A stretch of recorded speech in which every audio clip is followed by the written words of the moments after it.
my name is Kamila Bendersky, and today's video is about piano transcription of Grieg's Morning from Suite per Gynt.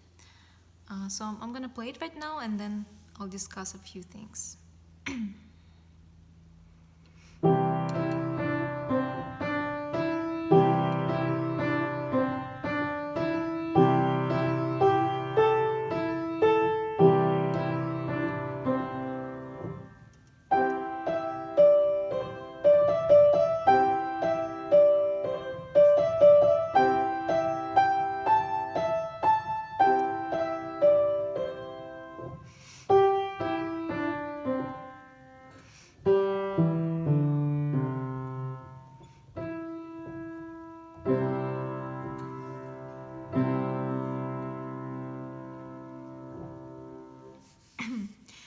Okay, so let's again talk about the structure of the piece, okay?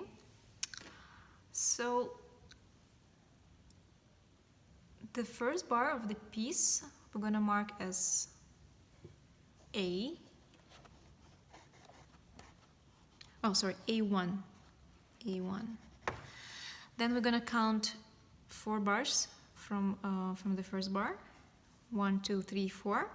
And the 5th bar we're gonna mark as A2. Okay. The same thing we're gonna do with next 2 lines. So again, from A2 we're gonna count 4 bars. 1, 2, 3, 4. The 5th bar is gonna be 9th bar on the first page. We're gonna mark it as a B. Sorry, B1. B1, and then from B1, I'm gonna count 1, 2, 3, 4, 5th bar. The first bar of the second page, I'm gonna mark as B2. And the second line of the second page, I'm gonna mark as C1. And then the last line, third line of the second page is C2.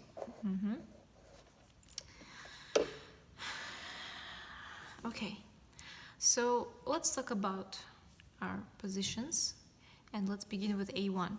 So A1 is really, really simple because we have C position for left hand and C position for right hand. Now, we don't have to shift or change fingers, anything. It's really simple. The A2 is a little bit different. Let's talk about right hand because left hand has the same C major chord, so it's pretty easy. Let's talk about right hand and how we should change our fingers. So as soon as you play this G, first G of the A2 part, you should prepare your second finger on E. I know it's a little bit, tricky, but you should, with practice, you should be just fine. Again, and prepare right away. So you can practice like that for a few times, just playing G and then preparing your second finger really quickly, second finger on E. Okay, then after that, you can play E and G and then stop on A. So it's a really good way of learning things, learning with stoppings. So I'm gonna stop on every first note of the bar. Stop, prepare, stop, stop, stop. And then, for example, if you would play it 10 times and you feel really confident, you can try playing it without stoppings.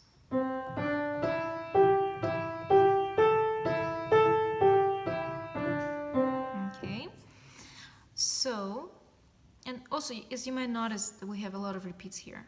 For example, B1 is very, very close to A1. Yeah? We just have those eighth notes added. So again, this is really easy. Yeah, one one position. And then B2 is the repeat of A2, but higher. Yeah, and don't forget that parts B1 and B2 should be played octave higher, right?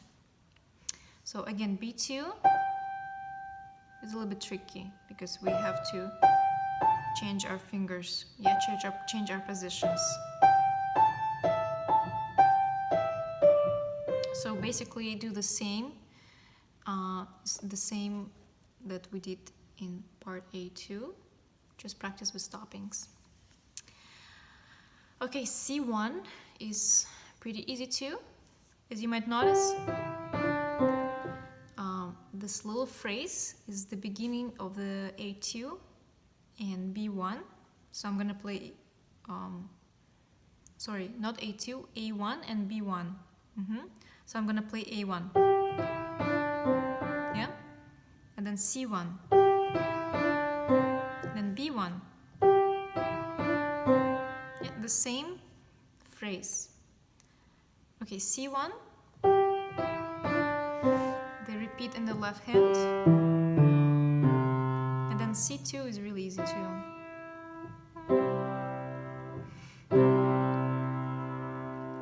Don't forget that we have a tie in the last two bars connecting the same chord. So it means that we don't repeat the second chord, we just hold it for two bars. 1, 2, 3, 1, 2, 3. All right. I would also recommend you to practice with counting. It will be helpful. All right, and if you have any questions considering regarding this piece, don't hesitate to email me or text me. Thank you so much.